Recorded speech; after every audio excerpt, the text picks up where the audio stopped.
Well, hey there, everybody. I'm Adam. Thanks for stopping by and hanging out with me for a little bit today. So we're back on the Fighting Buggy build, and pretty much where I left off the other day.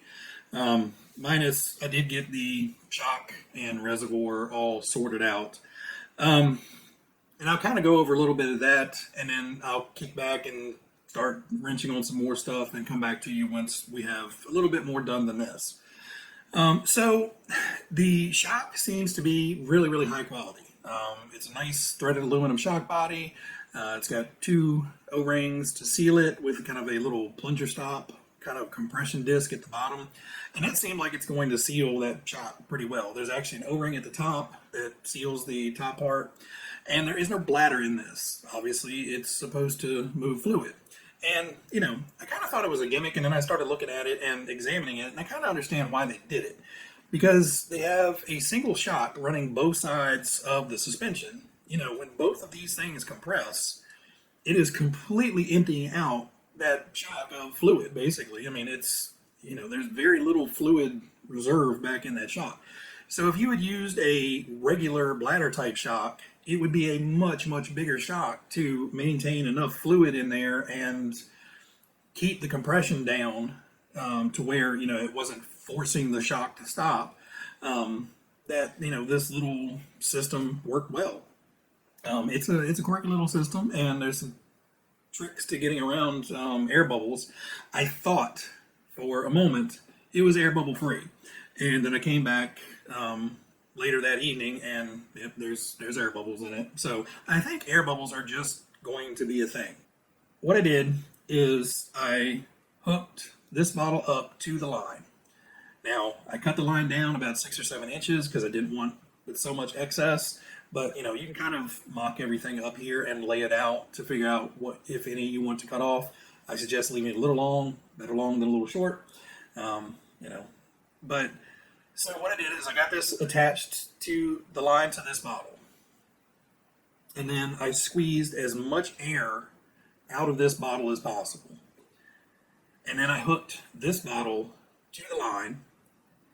And then, so it's not attached to the shock. Hook this bottle to the line and then squeeze this bottle so the oil comes down and fills up the line. And by the time you've got that done, you should have the line completely filled up. So what I did is I just took a pair of hemostats. If you don't have any, you know, you can just pinch the line. And then what I did is quickly swap that over to the shock body. Now, the reason I used the hemostats is because I didn't really want to care which direction that bottle was in. So I pinched it off, stuck it onto the shock. And by doing so, basically this bottle should have expanded back to its normal by filling up the line, and you should have no air in it. Now, with blocking that line off and preventing air from being sucked back in, you know, when you've hooked it to the shock, you now have a kind of a sealed system. And, you know, there was a little bit of air bubble when moving it around. There was a little tiny bit trapped in here. Well, it slowly works itself up and builds it up here. Now, I haven't been able to work that out, but, you know, it's an air bubble, you know, about that long inside the tube, so it's minuscule. And when you collapse the shock, the air bubble only goes down to roughly here. It doesn't travel back down here. It's going to want to stay up here. And when you're compressing it, it pushes the fluid back up into the bottle. So it's not going to suck it all the way back down here. So, you know, it's an awkward, weird, you know, setup, and they don't really go over, you know, how to do all this in the manual. You just kind of have to figure it out. Now, I'm sure guys out there probably have a whole lot quicker, easier, better situation, and I'm sure some guys out there are just staring at the screen going, what the hell is he talking about? You know, it's easier to do it than explain it, kind of, and I didn't want to do it on camera because, you know, I was learning how to do it at the same time, so, you know, I didn't want to have to, you know, make a giant oily mess of trying to record it 17 times. But essentially, it's just trying to fill up that line and get everything filled up and no air bubbles in anything when you make that final connection, because, you know, at that point you are, you know, that is what it is. You know, obviously if you get a ton of air bubbles in it, obviously, you know, you could probably start over again. You know, it doesn't take much oil to fill up that line, and the only thing you don't want to do is fill this bottle up completely. You know, and you don't really want to have it coat under pressure by doing all this stuff. Because like I said, basically when this compresses, it needs that extra room for movement and expansion from all that oil being kind of cycled through that and pressure cycled through that one shock for that much movement. But anyway, I'm gonna hush. Hopefully I helped some of you guys out. Hopefully the ones that are confused, yell at me in the comments. Maybe I can try to do something on video to demonstrate it. But it's kind of one of those things you're just figuring it out as you go. All right. So next steps in the book is building. Because I got all this attached. Next step is building the roll bar cage assembly. Working on the mounting this to the chassis and start working on the chassis. Then it goes over and starts working on front suspension and the front shocks and the whole front suspension setup. So I'm going to hush. I'm going to go do that, and then we'll come back once I have a little bit more done with this and it looks a little bit more like a car maybe.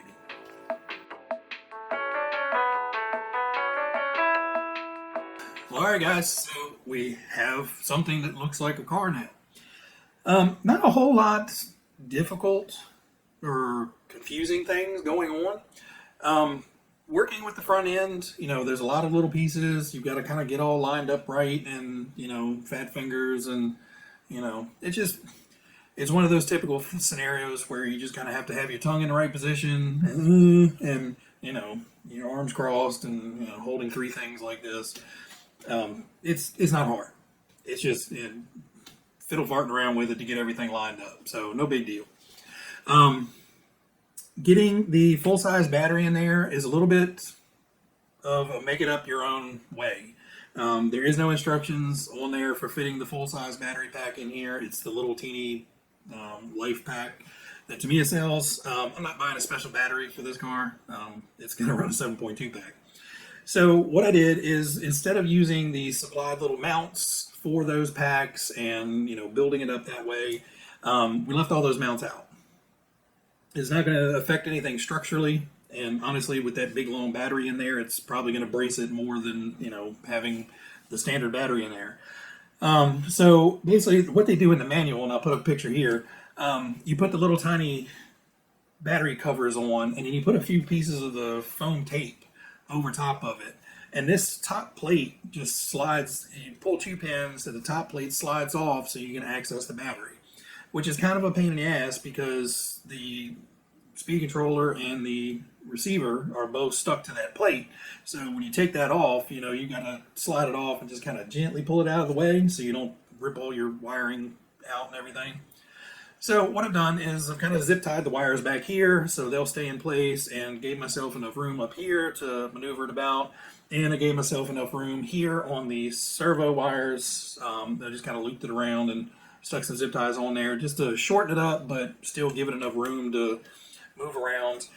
The battery wire, I basically just ran the thing through one side of the plate and it'll keep kind of that battery wire from flapping around. And I have no idea if that was the intent for it, but that's what I'm using it for.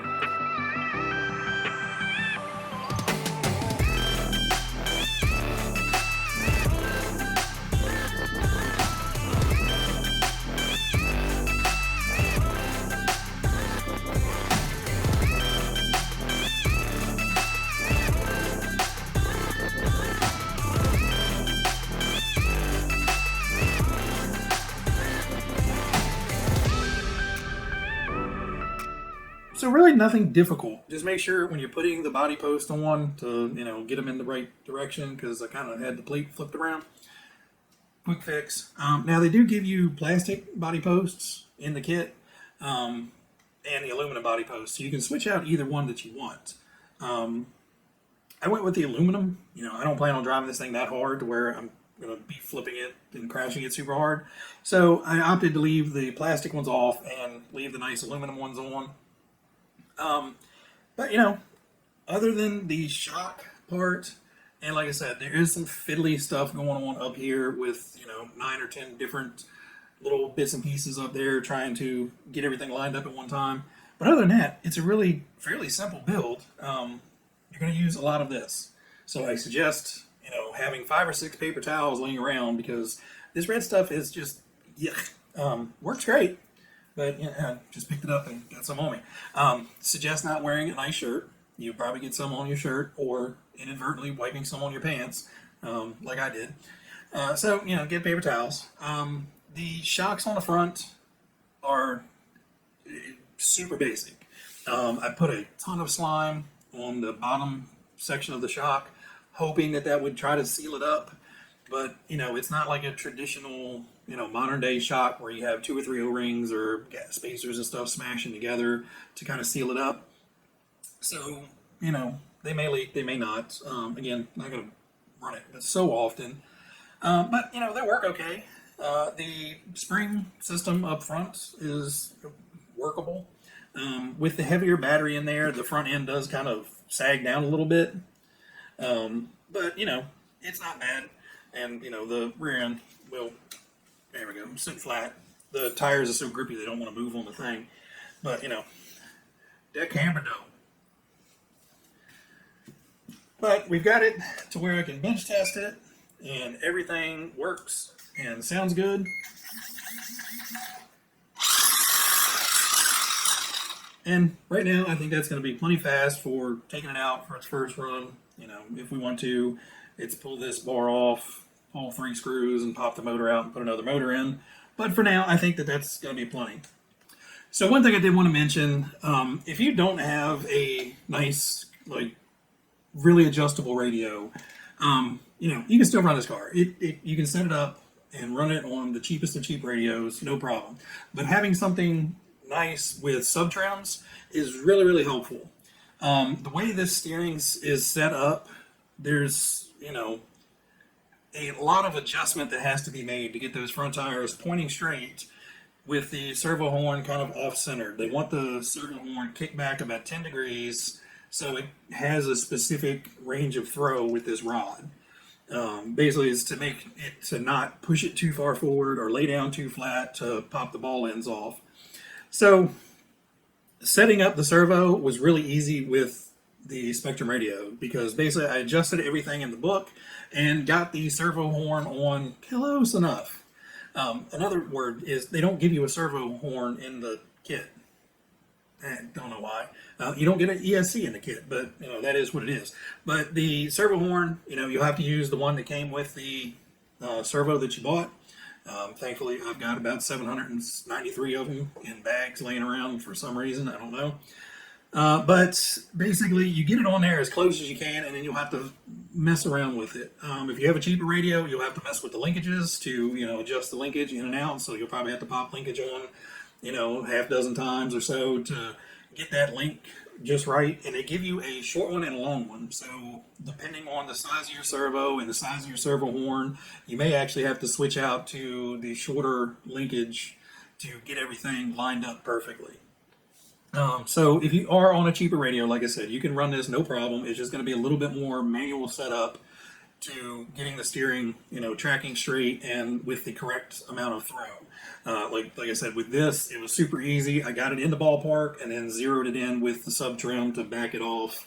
I think about 40% or 40 whatever on the radio in one direction to get it to where it was working correctly. Again, you don't get an ESC with the kit, so I did have a spare Hobby Wing 1060.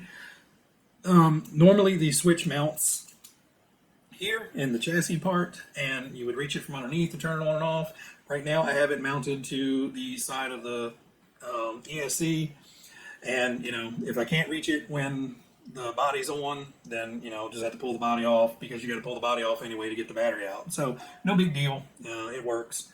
But just, no going in, you get a whole lot of nice stuff in here, and you get bearings, but you don't get a servo horn, which I think is just dumb, but whatever. And you don't get an ESC. So that is what it is. I know some kits just don't have them, and this is one of them. Anyway, guys, I have rambled on enough. It is getting late. Thunderstorms are rolling in, and I am kind of at a point to where I start need to working on the body, and I got to go pick up the paint tomorrow for that. So I'm going to get this mess cleaned up, get this video edited, and get it out to you guys. Everybody out there, I appreciate all the support. I appreciate all the comments and all the likes on the videos. It really, motivates me to keep going. Everybody out there, guys, be happy, be healthy, be safe, and I will catch you on the next one. Bye.